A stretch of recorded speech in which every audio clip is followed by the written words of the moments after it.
Bueno, eso es lo que vamos a estudiar hoy día. Nos toca hablar sobre la iglesia. Y nosotros, como Capilla Cela, nuestros orígenes de Capilla Calvario. Lo que vamos a ver, vamos a estudiar, viene de la filosofía de Capilla Calvario, de los distintivos de la Capilla Calvario. Y estos son nuestros orígenes. Y lo que vamos a compartir. Algunas cosas de información de como Capilla Cela para las personas que vienen y quizás no conocen más allá de qué es lo que es Capilla Cela. Capilla Cela es una entidad religiosa, tiene un registro de derecho público, el 358, del 17 de diciembre del 2002, y esta gestión la hizo José Carrasco.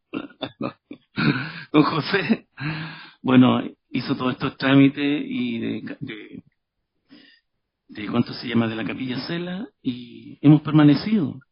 Y esto es parte del orden de las iglesias. No es algo que nació, sí, pero hay una parte legal que tiene que haber y que respaldan a la iglesia. Ahí tenemos un extracto publicado el 10 de enero del 2004 y llevamos, o sea, como legalmente, 23 años. Fíjense. ¿Qué más podemos decir de Capilla Cela? Que se rige y se realizan ciertas reuniones. Tenemos estatutos que rigen a la iglesia. 2 veces al año hacemos rendición de cuentas de ingresos y gastos. Esta rendición de cuentas se hace en un grupo de hermanos, y los tengo aquí. Por ejemplo, Heriberto es el presidente. Tenemos a Víctor, a Luis Eleta, a Irene Roll, a Mónica Humada, David Suazo, a Mayelin Falconi, Elizabeth Romero, María Soledad Cosio, Samuel Bravo, Natalia Sepúlveda, Sandra Riquelme, Patricia Martínez, Zaida Faúndez. Ellos son parte como del directorio y a quienes se les da cuenta, son miembros maduros. Y en esta reunión, desde nosotros, ingresaron tantas ofrendas, se gastaron en esto es lo que hay. Y todos los años tenemos la reunión de nuestra corporación, donde la cual damos cuenta.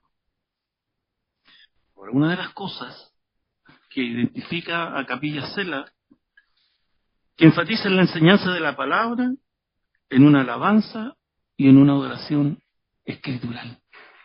No sé si vieron algunas canciones que decía Salmo tanto. Esa es. Nuestra alabanza es racional. Está en la escritura. Y vamos a ver más adelante. Hechos 11:26 dice, se congregaron allí todo un año con la iglesia y enseñaban a mucha gente. Y los discípulos se les llamaban cristianos por primera vez en Antioquía.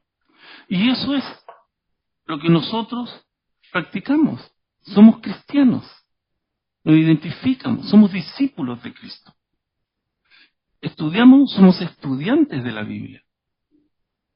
Nuestra vida es gobernada por la palabra de Dios, por que a través del Espíritu Santo habla nuestras vidas. Y creemos en eso, que la palabra de Dios transforma personas, transforma vidas, toca corazones. Entonces, un poco resumido lo que es Capilla Cela. Y tenemos una pequeña introducción a la iglesia. La palabra iglesia proviene de una palabra griega que significa eclesia, congregación o asamblea. Y a veces se confunde, iglesia le llaman a este edificio, a este pilar por allá. Esto es un edificio, simplemente. La iglesia es usted, cada persona que ha sido lavada y redimida por la sangre de Jesucristo. La iglesia no es una organización, es un organismo vivo, vivo. Somos nosotros la iglesia. Mateo 16:18 dice, y yo también te digo que tú eres Pedro y sobre esta roca edificaré mi iglesia y las puertas del Hades no prevalecerán contra ella. Y dice, sobre esta roca que es Jesucristo, ¿qué cosa? Para edificar la iglesia, nosotros, la iglesia. Nosotros somos la iglesia. Y también lo vemos cuando la Escritura dice iglesias, un grupo de personas. Habían transcurrido 60 años y vemos el libro de Apocalipsis y el Señor le habla aquí a 7 iglesias. A ese grupo, como a nosotros. La iglesia que somos nosotros nos llamamos Capilla Cela en Costa Rica. Y 60 años. Pero aún así la iglesia, en esos 60 años, encontramos a la iglesia de Efeso. 5 de ellas tienen un mensaje especial. Efeso dejó su primer amor. Pérgamo, una iglesia permisiva. Tiatira inmoral. Sardis superficial. La Odisea tibia. ¿Y cuál era el mensaje? Arrepiéntete. Vuélvete. Eres tibia. Y nos habla a los cristianos, a la iglesia, a la gente que estaba ahí, a esa congregación. Esa es la iglesia. Nosotros somos la iglesia.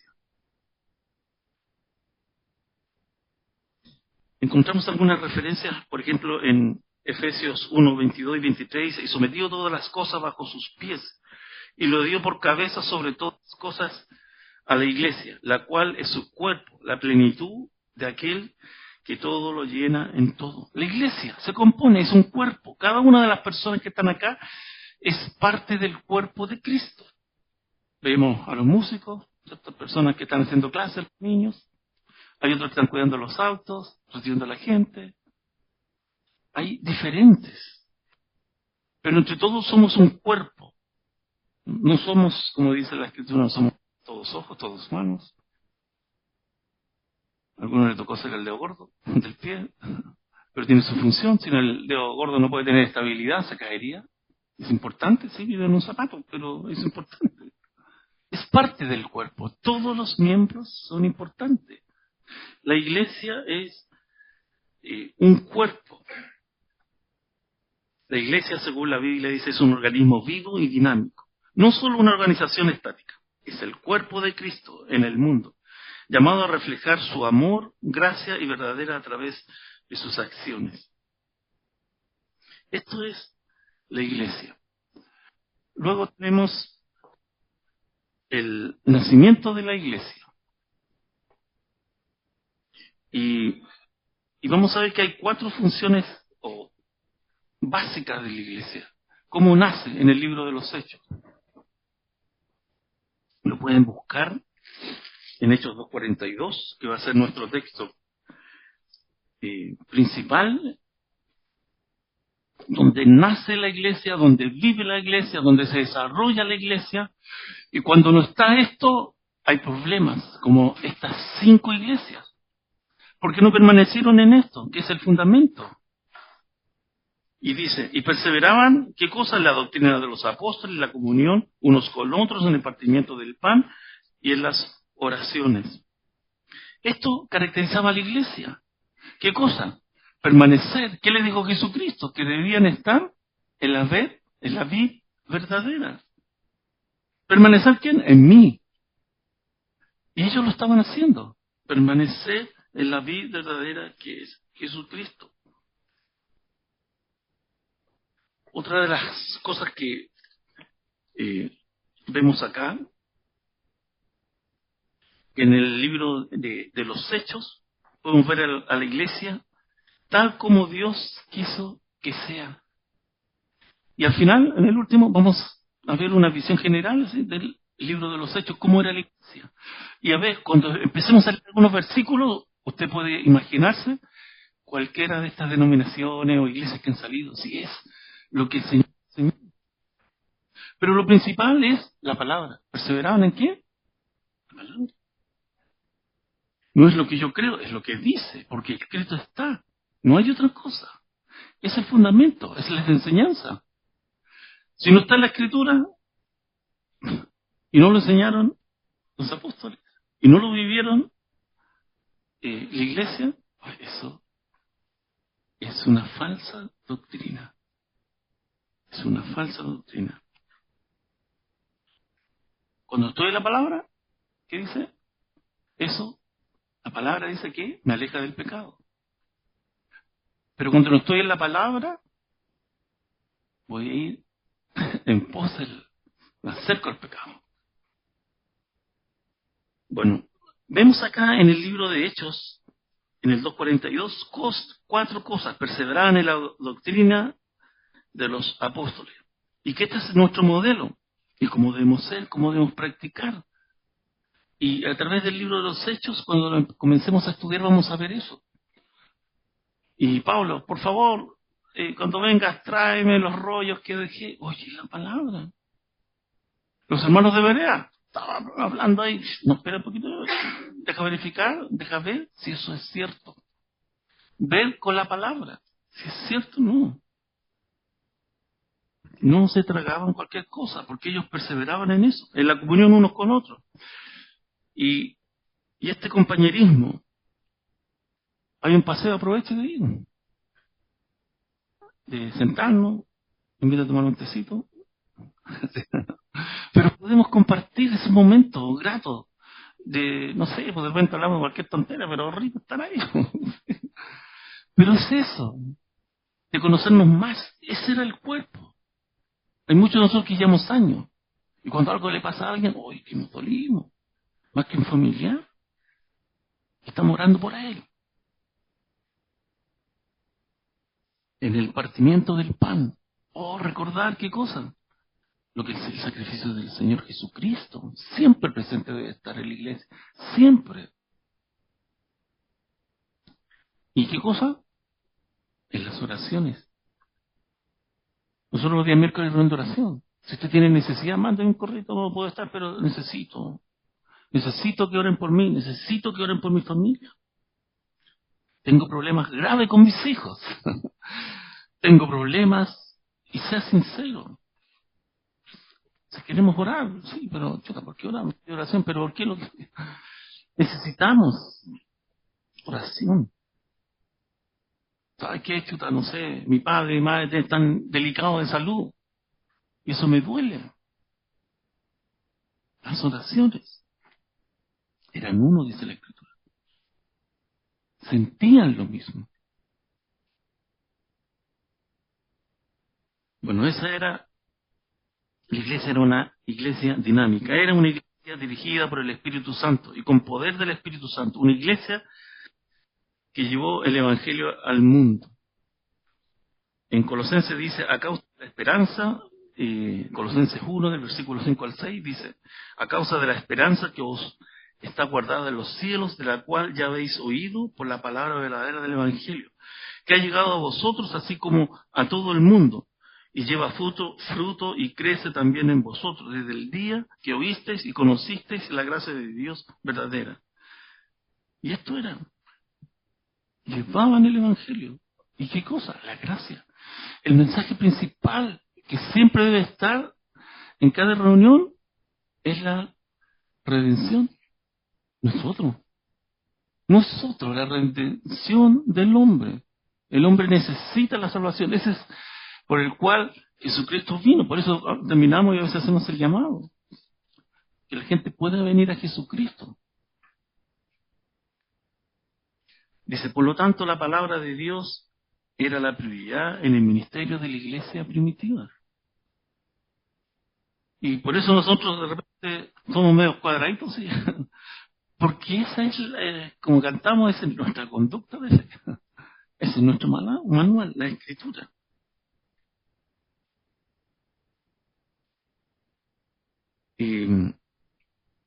Sí, cuando hablamos de esto de la comunión, es algo que se vive. Por eso decimos, la iglesia es un organismo.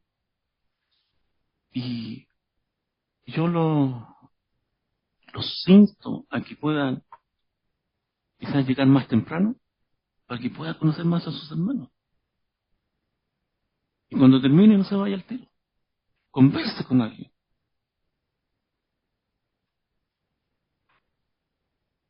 Usted tiene algo que entregar y algo que recibir. Conversen. Alguien quiere orar por usted. Si no es casualidad, estamos acá. Estamos acá porque tenemos necesidad, que necesitamos de Dios. No es otra cosa. Él es nuestro refugio.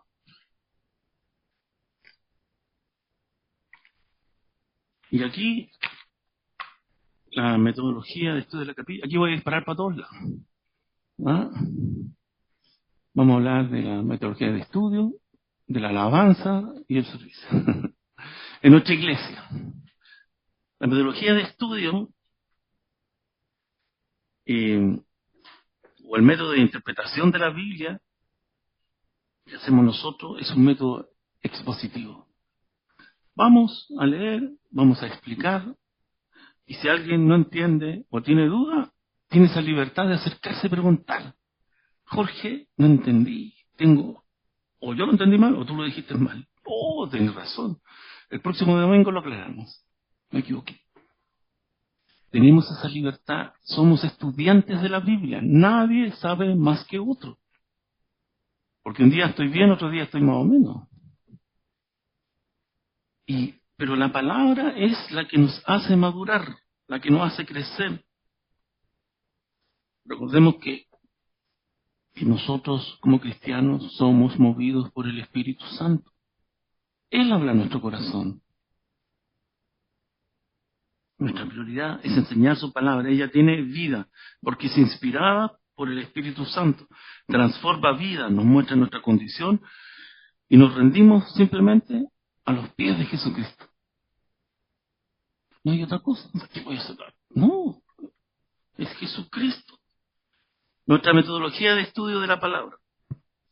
Al estudiar la Biblia, de principio a fin, se evita el predicar solamente aquellos temas de referencia, evitar algunos temas que me gustan mucho predicar. Hay otros que prefieren no tocarse de esta manera. Me es posible encontrar formas que no predicar sobre lo que no me gusta y pasar esos temas por alto. Sin embargo, cuando se estudia un libro de principio a fin, se tocan temas que son necesarios. Pero porque por no ser populares solamente se mencionan o pocas veces se enseñan en la iglesia. No obstante, debemos considerar que Dios no los habría incluido en la Biblia, a menos que fueran temas importantes. Y cuando barrimos por la Escritura, libro por libro, de principio a fin, enseñamos todo, toda la enseñanza, y lo hemos hecho por años y nos mantenemos en esa línea. Es una línea sana. Enseñamos la Escritura. Si usted empezamos a estudiar el libro de Hechos, van por el capítulo 1, o van a hacer la introducción, van a empezar en el capítulo 1, se sabe que viene el 1, y así. ¿Y usted qué debe hacer? Leer el capítulo que viene. Entonces cuando empieza a hablar la persona que le toca, usted sabe de qué va a hablar. Y usted lea antes. Por eso es importante. Nosotros somos estudiantes de la Escritura. Fíjense lo que dice acá. Al enseñar un libro de principio a fin, usted está declarando todo el consejo de Dios. Como dice la Escritura en Hechos 20:27. Porque no he reducido a anunciar todo el consejo de Dios. Enseñamos todo. No pasé nada por alto. Sí, pero es que chuta, esto es pecado, sí, pues, hay que mostrarlo, es eso, lo muestra. No, iglesia, estás bien, el Señor dice, no, ¿sabes qué? Hay 2 que están bien y hay 5 que están mal, arrepiéntense. Y le muestra su condición. Corinto es una iglesia carnal. Todo lo malo que usted quiere estaba en Corinto. Pero Pablo, ¿qué dice? Por ustedes doy gracia. Y es el amor de Dios. Porque sabía que Dios tenía una obra y que está trabajando en nuestros corazones. Esa es la obra de la palabra de Dios. Este es un versículo antiguo, Isaías 28:10. Dice, porque mandamiento tras mandamiento, mandato sobre mandato, reglón tras reglón, línea sobre línea, un poquito aquí, un poquito allá. Es la forma en que nosotros enseñamos. Versículo por versículo, capítulo por capítulo, es la forma que tiene iglesia y que hemos aprendido y que hemos mantenido y no nos movemos. Si usted viene, va a encontrar eso. Versículo a versículo, capítulo a capítulo. En Hechos, capítulo 17, del 10 al 11, dice: inmediatamente los hermanos enviaron de noche a Pablo y a Silas hasta Berea. Y ellos, habiendo llegado, entraron en la sinagoga de los judíos. Y estos eran más nobles que los que estaban en Tesalónica, pues recibieron la palabra con toda solicitud, escudriñando cada día las escrituras para ver si estas cosas eran así. Escudriñaban, leían, si lo que le estaban diciendo era verdadero.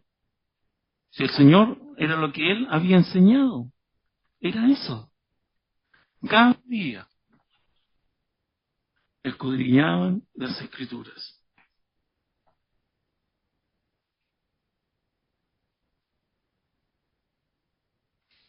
Bueno, al estudiar la palabra, vamos a descubrir y le enfatiza lo que Dios ha hecho por el hombre, que Dios es el iniciador y el hombre se entrega a su amor. Eso es lo que he encontrado. Empezamos a leer de repente este versículo, llegó hasta lo más profundo. Y tiene que ir a buscar un paquete grande de pañuelos. Te toca. Y fíjense lo que nos dice, cómo es la palabra en Isaías 55. Anótelo, del 10 al 11. Esto es un principio. Porque como desciende de los cielos la lluvia y la nieve, y no vuelve allá, sino que riega a la tierra, y la hace germinar y producir, y da semilla al que siembra, y pan al que come, así será mi palabra que sale de mi boca. Y no volverá a mí vacía, sino que hará lo que yo quiero, y será prosperada en aquello para que la envíe. La palabra no vuelve vacía. Llena tu necesidad. Te cambia. Te transforma. Veamos la alabanza de la iglesia. No se vayan, músicos. Me lo subí dos después. No, la alabanza. La alabanza, vamos a hacer una distinción entre adoración y alabanza. La adoración es lo que una persona se merece. Y Dios se merece nuestra adoración porque Él es Dios. Porque Él es creador. Esa es la adoración. La alabanza es exaltarse, exaltar, enaltecer, elogiar, dar gracia. Y eso es lo que hacemos cuando estamos cantando. Nos rendimos a los pies de Jesucristo. ¿Por qué? Porque Él es grande. Por su amor. Su misericordia.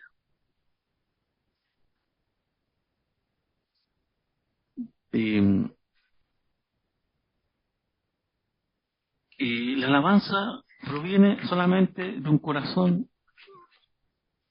que nace esa adoración. No es nada que, hermano, párese delante de sus manos. No, si usted quiere estar cantando acá y el Señor está hablando a su corazón, pues llore, hermano. Si quiere le decir algo, está delante de Dios. Si quiere levantar sus manos, hágalo. Y vamos a ver lo que dice la Escritura. En Romanos 12:1, sí que, hermanos, os ruego, por la misericordia de Dios, que presentéis vuestros cuerpos en sacrificio vivo, santo, agradable a Dios, que es vuestro culto racional. Nuestra adoración, nuestra alabanza es racional, es inteligente, porque sabemos a quién lo estamos haciendo. Ofrezcamos qué cosa, un culto racional, inteligente. Y no somos tontos, al contrario, somos inteligentes, porque estamos aquí. Estamos delante de Dios. Mire, busque Deuteronomio 20:21 y subraye su Biblia ahí. Anótela. Deuteronomio 10:21 dice: Él es el objeto de tu alabanza, y Él es tu Dios que ha hecho contigo estas cosas grandes y terribles que tus ojos han visto. ¿Qué cosa hizo? Que Él es el motivo, el objetivo de esta alabanza. No hay otro. No hay otro que nos pueda mover. Él es el objeto.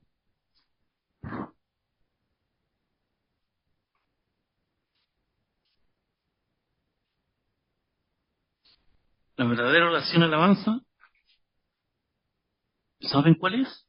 Y se encuentra en el Salmo 51, 17. Esa es la verdadera alabanza y adoración que Dios quiere. ¿Y cuál es? Los sacrificios de Dios son el espíritu quebrantado, al corazón contrito y humillado. No despreciarás tú, Dios. Esa es la adoración, su corazón. Usted lo está mostrando tal como es. Se está rendiendo a los pies de Dios. Me humillo. Corazón ahí. Esta es la verdadera alabanza de corazón.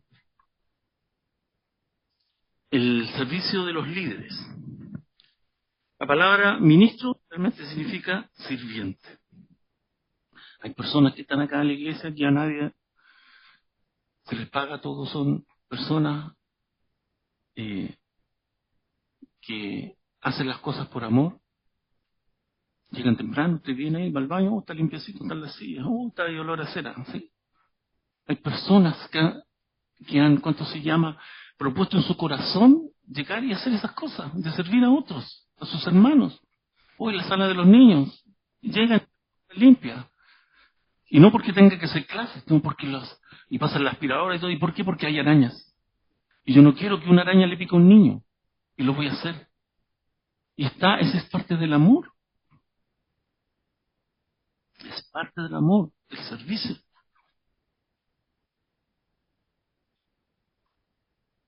Y siempre hemos dicho que en nuestra iglesia se le enseña a los niños. Y como el logro que aprendimos es que los niños van a ser los mejor enseñados y los más amados.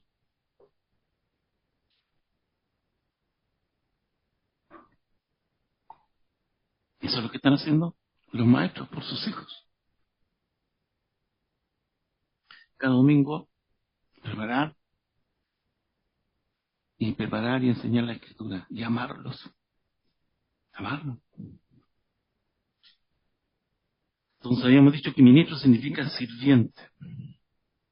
¿Recuerda que Jesús, quien tomó la toalla, comenzó a lavar los pies de sus discípulos? Este era el trabajo del sirviente, no del maestro. Pero él era Dios.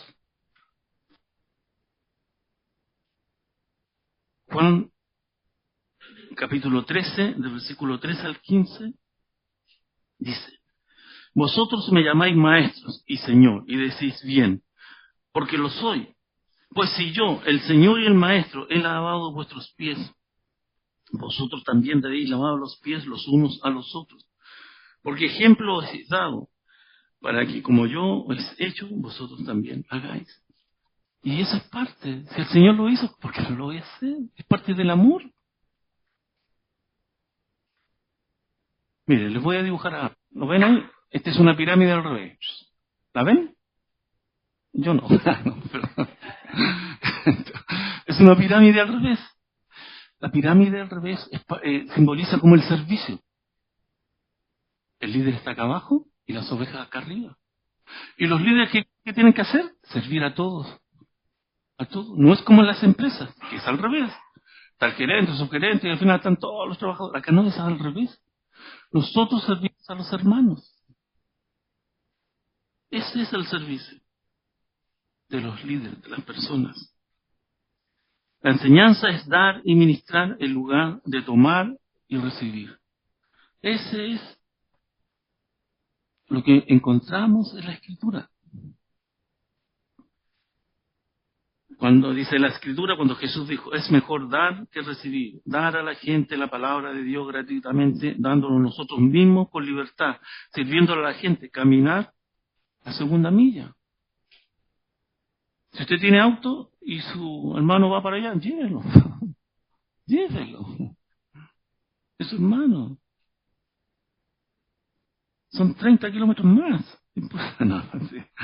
Pero si usted comparta, es parte del amor, es parte de nuestra vivencia como cristianos. Yo me imagino a los primeros cristianos ahí encerrados y se lo iban a comer. Ahí ¿Había alguna diferencia? No, estaban ahí todos, sabiendo lo que iban, pero no dejaban de amar al Señor, a pesar de lo que iban a enfrentar.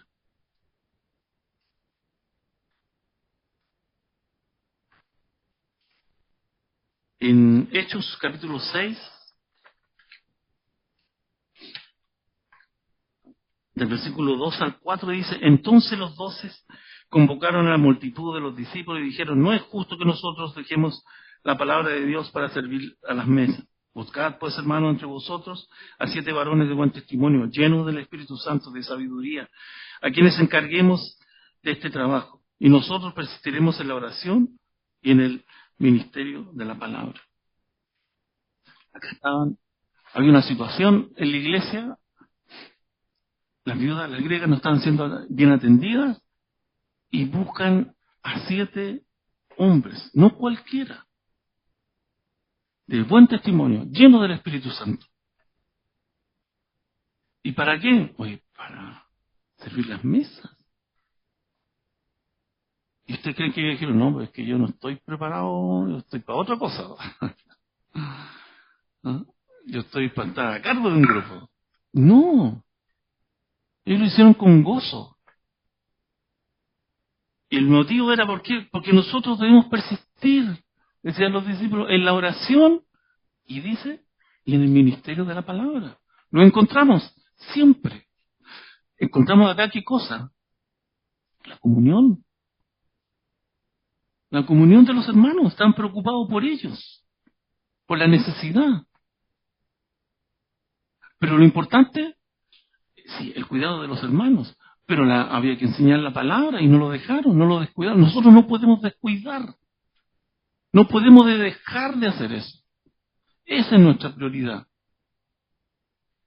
Aunque ustedes no lo crean, este método de enseñar versículo a versículo, capítulo a capítulo, uno está siendo discipulado. Está siendo discipulado. Porque va conociendo, se llaman los evangelios. Usted aprendió la vida de Jesucristo. Cómo Él vivió, cómo Él se comportó y lo que Él quiere de usted. Vamos a ver en el 13 la estructura de Capilla Cela. Se los voy a decir: la forma de gobierno que impulsó fue una teocracia, es decir, debían ser regidos por Dios, no debían ser como otras naciones que tenían un rey que los gobernaba, debía ser una nación distinta por el hecho de ser regida por Dios. Esto en el tiempo de Moisés. Si pueden pasar a avanzar. Tenemos, cuando hablamos del gobierno teocrático, porque estaba Dios, distinto a las otras naciones, que tenían un montón de ídolos. Dios único, no otro. Teníamos a Moisés. Moisés dirigiendo al pueblo. Luego tenemos a los sacerdotes, que hacían los sacrificios, estaban preocupados de la parte espiritual, pero dice que habían jueces. Y acá Jetro, ¿cuánto se llama? Su suegro, le dice: ¿sabes qué, Moisés? Tú no puedes preocuparte de todos los asuntos. Venía y le dice: oye, ¿sabes qué? Le presté el asadón al balde y no me lo devolvió. Entonces, chuta, pero eran cosas menores. Y le dice: ¿sabe qué? Eso debes buscar a 70 de las 12 tribus. Buscó y ellos tomaban ese tipo de problemas. Si había algún problema que no podían solucionar, ¿iban a quién? A Moisés. Y esta es la estructura. Y luego estaban el pueblo. Así es. Y esto, si lo adelantamos, lo vemos. ¿Puede pasar a la otra lámina? No. Este es el modelo que está en Costa Rica, que está en Chile, y que le hemos vivido hace muchos años. La misma, Jesús, el pastor, en este caso que es Heriberto, tenemos el pastor asistente, que es Víctor, tenemos a los ancianos o diáconos, son personas que están en los diferentes ministerios, que han sido llamados para hacer esa obra, Y dice que hay una punta, una mesa, que son a quienes yo leí varias personas a las cuales le rendimos cuenta. Esto es lo que, en qué se ha gastado la plata de la iglesia, en esto. ¿En qué? En el arriendo. Y siempre vemos que Dios provee, pero así como justo. Ni sobra ni falta. Dios provee para las necesidades de la iglesia. Esta estructura es la que tiene nuestra iglesia, Capilla Cela. Y son personas. Ahora, ¿cómo falla esta estructura? Cuando el pastor ya no quiere depender de Dios. Cuando el pastor asistente o los ancianos se empiezan a desviar, esto cae. Pero nosotros oramos y ustedes deben orar por ellos. Porque cualquier estructura, cualquier organización, vemos, el pastor tanto, se fue. O el otro estábamos conversando con David, que daba vergüenza. Pastor que había abusado de niñas. Y salía en la televisión y lo perseguían para entrevistarlo y todo el tema. Vergonzoso. Se apartó. ¿De quién? ¿De quién lo llamó? Dios. Por eso debemos orar. Y usted nos deje orar por su pastor, por la gente que está dirigiendo la iglesia. Porque lo que hemos visto que eran, la iglesia, ¿qué cosa era? Una iglesia que perseveraba en oración. En oración. Si usted tiene algo que decir, dígalo. Somos abiertos a escuchar. Nos equivocamos. Y lo llevamos en oración. Muchas veces nos hemos equivocado. Pero hemos aprendido.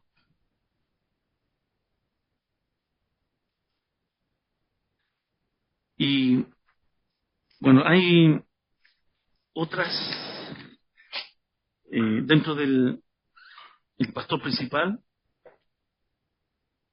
es Heriberto, y hay otras, se mencionan otras tres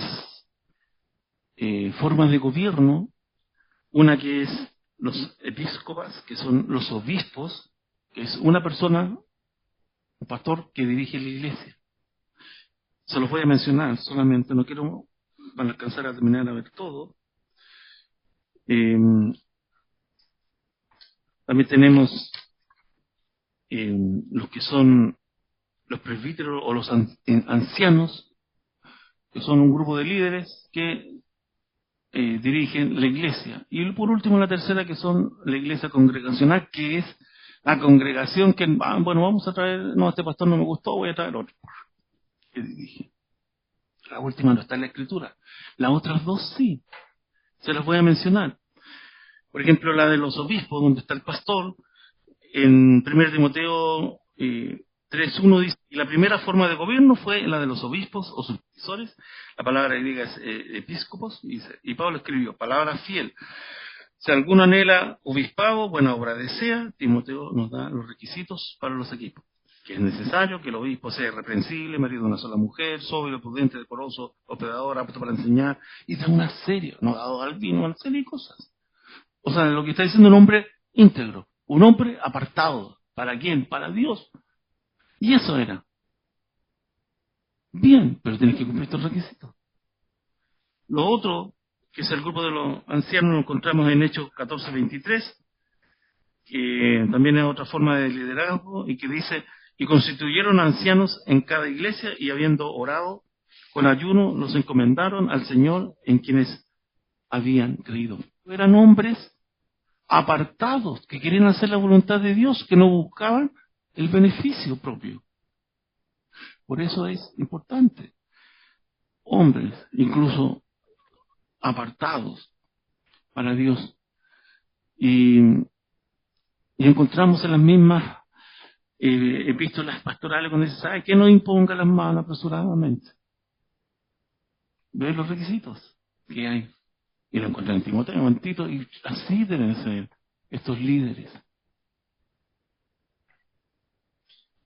Y la última es la congregacional, que es peligrosa, que realmente pueden llegar a las emociones. No me gustó, lo cambiamos. No me gustó cómo lo dijo. No me gustaron esas canciones, así que vamos a cambiar a las músicas. Tienen el gobierno. No es así. Dios debe ser quien guía. Ahora, es importante, y en este libro en el cual nosotros les mencioné, que es la filosofía de la Capilla Calvario o los distintivos, y Chuck en uno de sus párrafos dice, cuando él buscaba a alguien para el ministerio, ¿sabe dónde lo buscaba? En la reunión de oración. Porque necesitaba que fueran hombres de oración. Y decía, lo conozco, porque llevamos años orando juntos. ¿Sabe quién es? Y yo necesito hombres de oración, que estén ahí. Y cuando no hay una dependencia de Dios, ningún modelo de gobierno de iglesia sirve. Ninguno. Porque nosotros debemos someternos a Dios. Bueno, los avisos estuvieron largos, así que... Bueno, y voy a leerlos. Por último, ¿puedes pasar a la primera lámina, por favor? Ahí. Una visión breve de la iglesia en el libro de Hechos.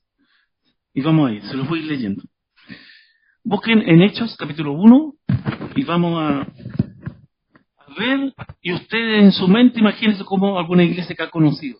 Si es en la iglesia que el Señor, Él formó. Y dice, en el 1.8 dice, pero recibiréis poder cuando haya venido sobre vosotros el Espíritu Santo y me seréis testigos en Jerusalén, en toda Judea, en Samaria, hasta lo último de la tierra. Y esta es la promesa. Viene a recibir poder.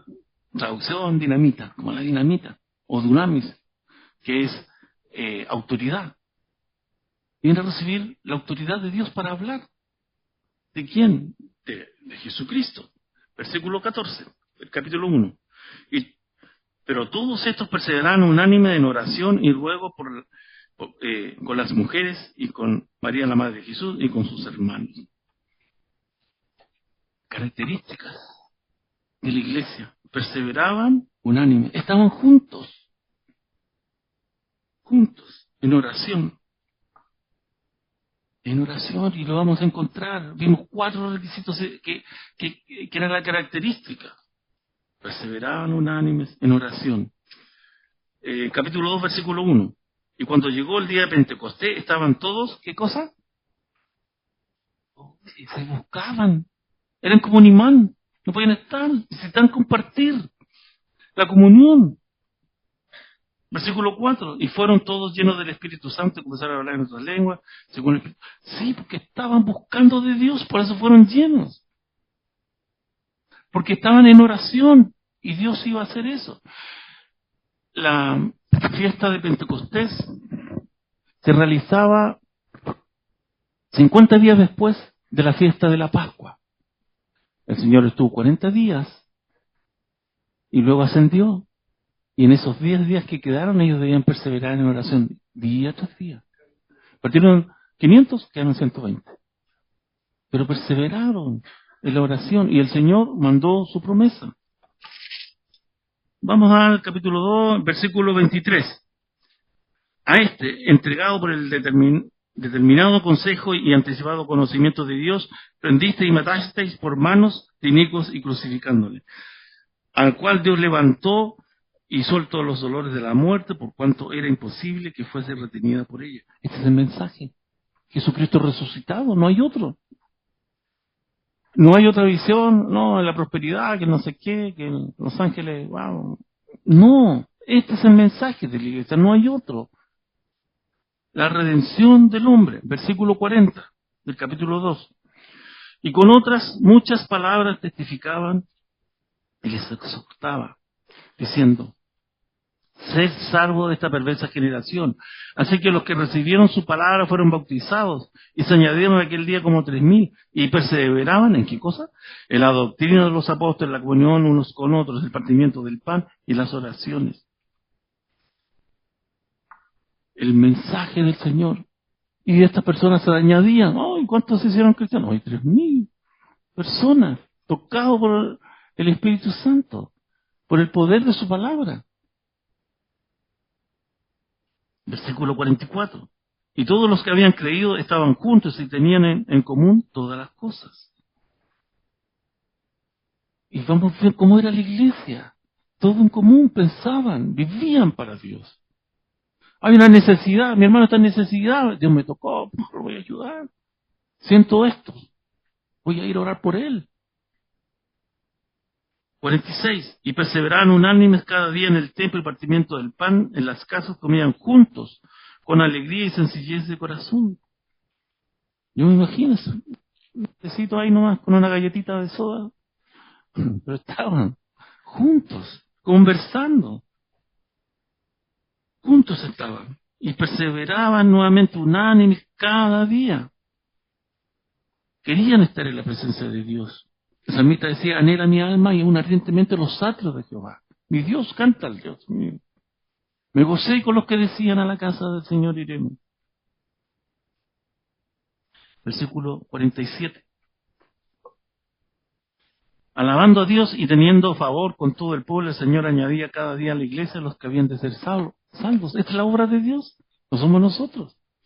Es el Espíritu Santo, usted es un instrumento, todos somos un instrumento de Dios. ¿Para qué? Para entregar estas nuevas noticias. Capítulo 3, versículo 6. Más Pedro dijo, no tengo plata ni oro. Anda, ahí, esto es como que uno se identifica. Más Pedro dijo, no tengo plata ni oro, pero lo que te tengo te doy en el nombre de Jesucristo de Nazaret. Levántate y anda. Era en el nombre de Jesucristo. Y otras personas lo toman en la cabeza y la gloria para ellos, como el burro. ¿Se acuerdan de la historia del burro? Cuando entró, y Jesús había sentado al burro, y el burro pensaba que la gloria era para él, pero la gloria era ¿para quién? Para el que estaba sentado arriba del burro. Y eso somos así. Pero acá está diciendo, en el nombre de Jesucristo, ese es el que debe ser exaltado, no hay otro. Y no salió ahí Pedro, mira lo que hice, nada. Levántate, anda, en el nombre de Jesucristo. Porque es la fe puesta en quién, el que había transformado sus vidas. Versículo 9. Y todo el pueblo le vio andar y alabar a Dios. Oye, ¿qué pasó con este hombre transformado? Caminando físicamente, no tan solo físicamente. Estaba caminando los caminos de Dios ahora. ¿Y qué estaba haciendo? Dando gracias a Dios. Versículo 11. Y en este versículo 9 que dice, y el pueblo le vio andar y alabar a Dios, ese es el propósito de los milagros. Que Dios sea exaltado, que Dios sea glorificado. Pero a veces vemos que la gloria, ¿quién quiere ser? Como el burro, el hombre quiere ser exaltado. Pero es Dios. Él es el que hace la obra. Nosotros no somos nada.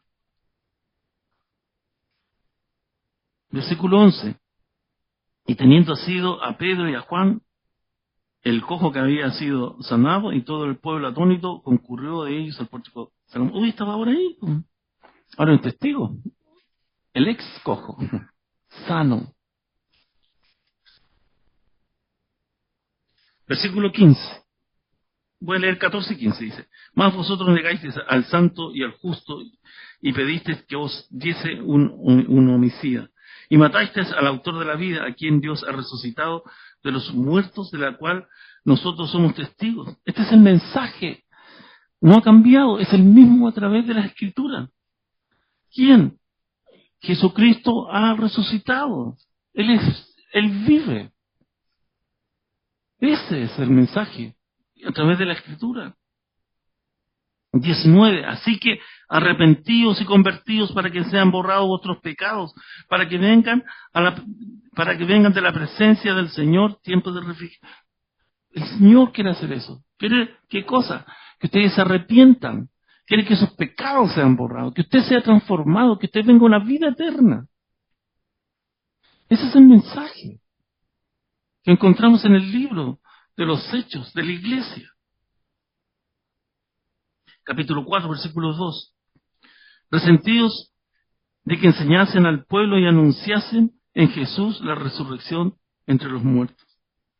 Estos hombres estaban ahí porque estaban hablando del mensaje de quién, de resurrección. Siempre está presente, siempre lo vemos. Pero muchos de los que habían oído la palabra creyeron, y el número de los varones era como de 5,000. Las personas no quedan indiferentes a este mensaje, al mensaje de amor, se entregaban al Señor. Porque todo el hombre tiene necesidad. Como alguien lo ha definido, que dijo que el hombre era como un rompecabezas, pero le faltaba una pieza. Pero esa pieza tenía forma de Dios, para que estuviera completo. Si quiere estar completo, necesita a Dios en su corazón. Veamos el versículo 10 del capítulo 4.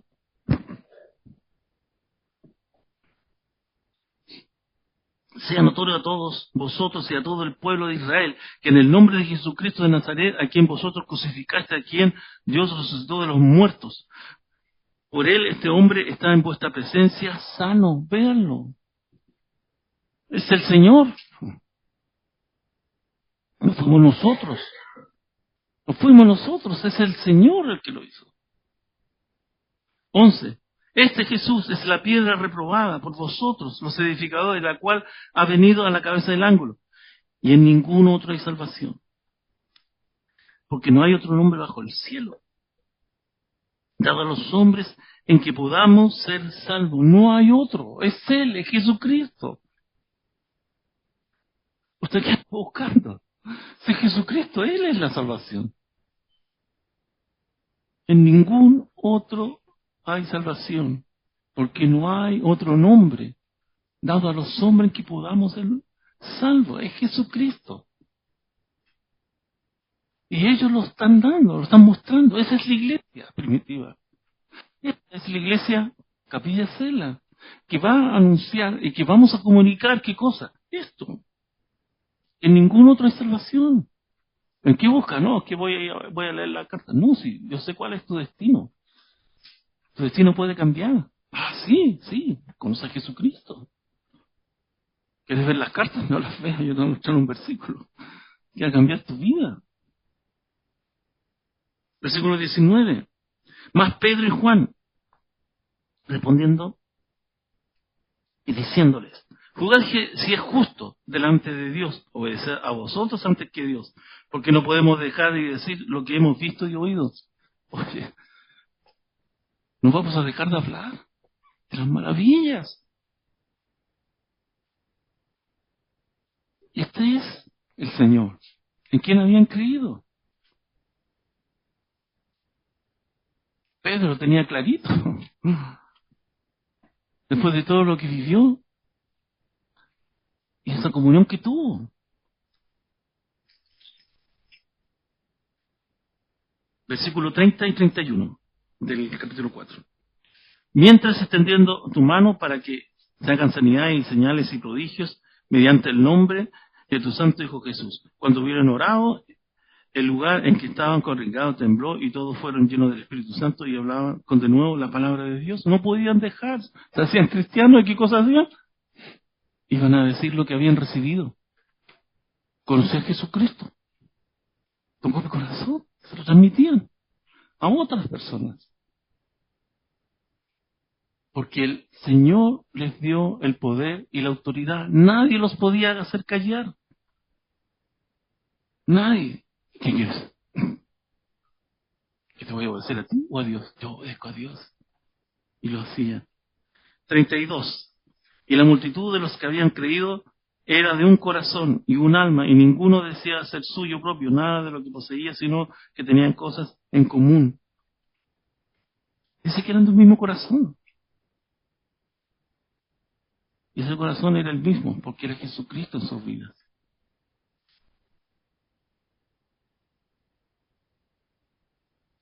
En capítulo 5, versículo 14. Y los que creían en el Señor aumentaban más gran número, así hombres como de mujeres. Creían. ¿Qué iglesia? ¿Qué la podía detener? Es simple. No había reglas. era el ser cristiano es un estilo de vida, si lo queremos decir. Y ese estilo de vida es porque nosotros queremos vivir como el Señor lo enseñó. Queremos hacer su voluntad. Y si nos equivocamos, vamos a pies. Pedimos perdón y Él nos va a cambiar, a caminar. Voy a leer el versículo 29.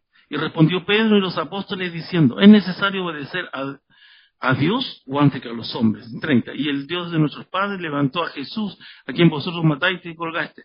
A este Dios ha exaltado con su diestra por príncipe y salvador, para dar a Israel arrepentimiento y perdón de pecado. Ese es el mensaje. Vengan al arrepentimiento. Quiero que ustedes puedan ser perdonados. ¿Por quién? Por la sangre de Jesucristo, el que resucitó. Este es el mensaje. Por último, no quiero pasar todo el libro de los Hechos, pero versículo del 31 al 42 dice, mas, si ese Dios no lo podéis destruir, no seáis tal vez hallados luchando contra Dios.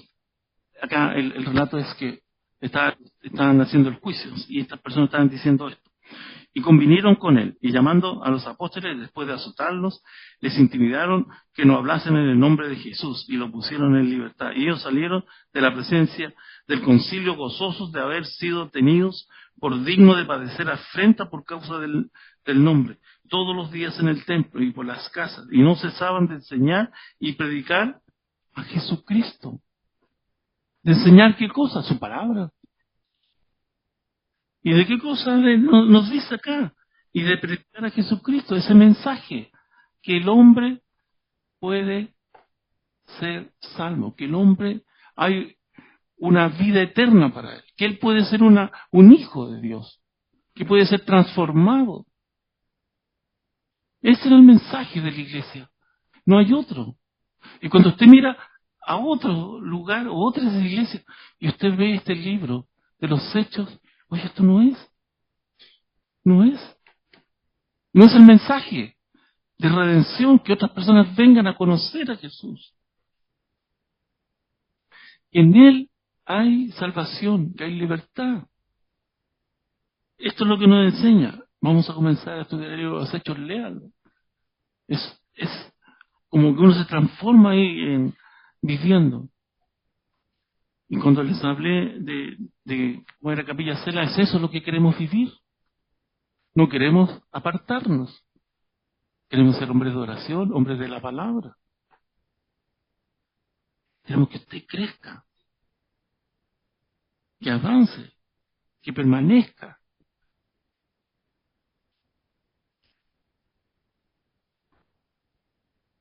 Que perseveremos. Muchos, como decía Marisa, nos vemos ya tantos años, qué bueno vernos. Que es tan grande. Qué bueno que han permanecido nuestros hijos. Y que amen al Señor. Qué bueno. Están en un buen lugar. Tus hijos están siendo bien enseñados. Están siendo amados. Bueno, vamos a orar.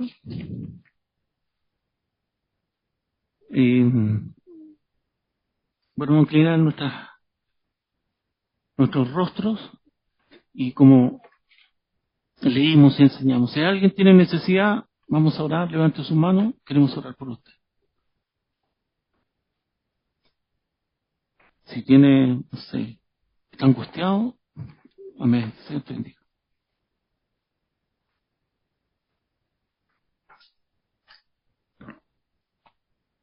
El Señor les bendiga. Todos tenemos necesidad. Yo soy el primero que pasa. Dios quiere hacer algo en nuestra vida con el gozo. Cuando parece que se ha perdido, el Señor les bendiga. Vamos a orar.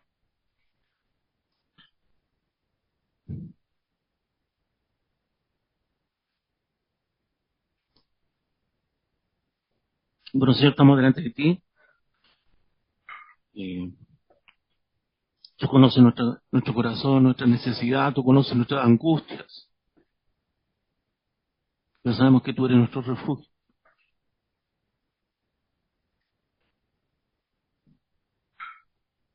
podemos correr a tus brazos, Señor. Así como el Padre recibió a su Hijo, que lo abrazó, lo besó. Gracias por ese amor. Señor, llena la necesidad de mis hermanos. Tú sabes, los conoces, cuál es su situación. Si no pueden, Señor, que pueden acercarse para pedir consejo. Y ayúdanos también a caminar, Señor, en tus caminos. No queremos desviarnos. Queremos ser hombres de oración. Queremos también llevar tu mensaje. Gracias por tu salvación. Gracias por amarnos. Señor, y nos rendimos a tus pies y también queremos darte esa adoración, lo que tú te mereces por ser Dios, por ser Señor, por ser nuestro Salvador, y exaltar tu nombre, Señor. Gracias por ser tan bueno con nosotros. Gracias por tu misericordia, porque te parece que son 9 cada mañana, Señor. Gracias por sostenernos. Gracias, Señor, en el nombre de Jesús.